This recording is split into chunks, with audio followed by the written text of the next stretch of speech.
রঞ্জিত দত্ত নীলক হত্যাকাণ্ড সংক্রান্ত বিষয়ে আপনাদের সামনে আমি এখন মিডিয়া ব্রিফ করছি। গত 10 তারিখ অর্থাৎ শুক্রবার সকাল 8:30 ঘটিকার সময় 999-এর মাধ্যমে ডাবলবোরিং মডেল থানার জানতে পারেন যে পাহাড়তলিস্থ ফার্স্ট সিকিউরিটি ইসলামী ব্যাংকের পাশের গলি অর্থাৎ সুলতান সাহেবের বাড়ির ছাদের একতলায় একটি অজ্ঞাতনামা পুরুষের মৃতদেহ পড়ে আছে।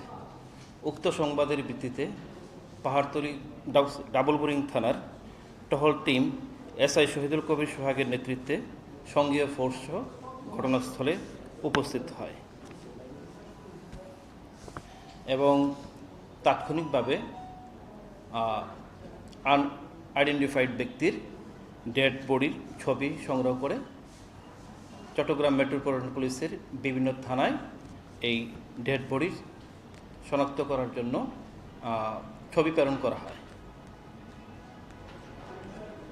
ইতিমধ্যেই অর্থাৎ ঘটনার আগের দিন 9 তারিখ বিকেল আনুমানিক 5টার সময় ভিকটিমের ওয়াইফের ভাষ্যমতে উনি বাসা থেকে বেরিয়ে পড়েন এবং রাত 8টা পর্যন্ত ওনার সাথে কমিউনিকেশন করেন। 8টার পর থেকে ওনার সাথে আর ভিকটিমের ওয়াইফ যোগাযোগ স্থাপন করতে পারেননি এবং এরই মধ্যে উনি নগরীর আকবরসর থানা এবং পাহাড়তলি থানায় উনি গমন করেন ওনার স্বামীর খোঁজে। তো পরদিন অর্থাৎ 10 তারিখ আনুমানিক সকাল 12 ঘটিকার সময় ভিকটিমের ওয়াইফ ডাবলবোরিং থানাতে এসে লাশটি শনাক্ত করেন যে রঞ্জিত দত্ত নীলক ওনার হাজব্যান্ড। তো এরই মধ্যে আমরা ভিকটিমকে ডেড বডিকে আমরা চট্টগ্রাম মেডিকেল হসপিটালে আমরা প্রেরণ করি এবং ইতিমধ্যেই ভিকটিমের ওয়াইফ অজ্ঞাতনামা কতিপয় ব্যক্তির বিরুদ্ধে মামলা রুজু করেন, ডাবলবোরিং থানাতে নিয়মিত মামলা রুজু করেন এবং তৎপ্রেক্ষিতে আমাদের ডাবলবোরিং থানার একটি চৌকস টিম এই ঘটনার মূল রহস্য উদ্ঘাটন করতে মাঠে নেমে পড়েন। বেসিক্যালি রঞ্জিত দত্ত নীলক উনি জিসকা ফার্মাসিউটিক্যালসের টেরিটরি ম্যানেজার ছিলেন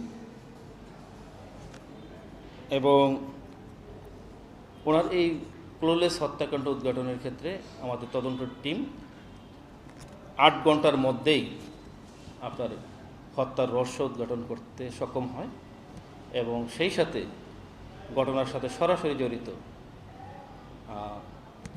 2 জন আসামিকে শনাক্ত করেছেন এবং অ্যাপ্রিহেন্ড করেছেন।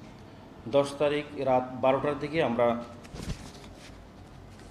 রুনা আক্তার, প্রকাশ পিঙ্কি আক্তার বিলু ওনাকে আমরা অ্যারেস্ট করি। ওনাকে ব্যাপক জিজ্ঞাসাবাদের প্রেক্ষিতে ওনার যে দুষ্কর্মের সহযোগী ইব্রাহিম খলিল, প্রকাশ মিজানকে আজকে আমরা অ্যারেস্ট করি এবং আপনারা জানেন যে কিছুক্ষণ আগে ইব্রাহিম খলিলের এই প্রদর্শিত থেকে এই যে ভিকটিমের কাছ থেকে যে মোবাইল, ভিকটিমের যে স্যান্ডেল বা ভিকটিমের যে কাছে অন্য যে মূল্যবান বিলঙ্গিংস ছিল সেইগুলি উদ্ধার করতে সক্ষম হয় এবং দেখেন যে এই হত্যাকাণ্ডটি আসলে একটা হানি ট্র্যাপের মতো একটা বিষয়। রঞ্জিত দত্ত উনি জিসকা ফার্মাসিউটিক্যালসের টেরিটরি ম্যানেজার ছিলেন। তো ওনার সাথে যে রুনা আক্তারের সাথে সামহাও একটা সম্পর্ক বিল্ড আপ করেন এবং ওনাকে ট্রাপে ফেলেই এই সুলতান সাহেবের বাসাতে নিয়ে ভাড়াটিয়া ওনারা গত নভেম্বরে ওনারা এখানে ভাড়া নেন। ভাড়া নিয়ে এই ধরনের ঘটনার ঘটান। এরই মধ্যে আমরা মূল 2 জন আসামিকে অ্যারেস্ট করেছি। আজকে আমরা একজন চালান দিয়েছি, আরেকজনকে আমরা নিয়মিতভাবে আমরা আগামীকাল চালান করব। দেখুন, তাদেরকে প্রাথমিকভাবে জিজ্ঞাসাবাদে যতটুকু অবগত হয়েছি যে ওনারা আসলে হলো যে এ ধরনের হলো চাকরিজীবী, পেশাজীবী, বিত্তবান লোকদেরকে ওনারা টার্গেট করে ওনাদের ট্রাপে ফেলে ওনাদের কাছ থেকে মূল্যবান টাকা পয়সা এগুলো ওনারা নিয়ে যান। এক্স্যাক্টলি। তো অতীতে আরও এই চক্র ট্রাপে ফেলেছে কিনা এটা ব্যাপক জিজ্ঞাসাবাদের প্রেক্ষিতে আমরা এটা জানতে পারবো এবং অনুসন্ধানের মাধ্যমে আমরা জানতে পারবো। তো রঞ্জিন মল্লিককে ওনারা ওখানে ডেকে নিয়ে যায় মিজানের মাধ্যমে, খলিলুর রহমান মিজানের মাধ্যমে ওনারা ডেকে নিয়ে যাওয়ার পরে ওনাকে ওই বিল্ডিংয়ের এই দোতলাতে যে কক্ষ সুলতান সাহেবের বাড়ির ওই কক্ষতে ওনাকে আপনার ইনটক্সিকেটিং সাবস্টেন্স এটা হয়তো ইনহেল করাইতে পারে অথবা এটা পান করাইতে পারে। পরে মোটামুটি অবচেতন যখন হয়ে আসছে তখন ওনার কাছ থেকে সর্বশান্তগুলি নিয়ে গিয়েছে এবং ইতিমধ্যেই ওনার যেহেতু এখান থেকে আর এসকেপ করার কোনো আপনার সুযোগ ছিল না সেই ক্ষেত্রে, এবং যদি এই ঘটনা যদি বাইরে যে পুলিশে প্রকাশিত আইনশৃঙ্খলা বাহিনী যদি জানতে পারে এটা হয়তো অন্য খাতে প্রবাহিত হতে পারে বা ওনারা অ্যারেস্ট হতে পারেন। এরই প্রেক্ষিতে অবচেতন যখন উনি হয়েছেন ওনাকে বিল্ডিংয়ের দোতলা থেকে বিল্ডিংয়ের নিচতলা একটা ছাদে আপনার ধাক্কা মারে ফেলে দিয়েছেন ওনার মৃত্যু কনফার্ম করার লক্ষ্যে।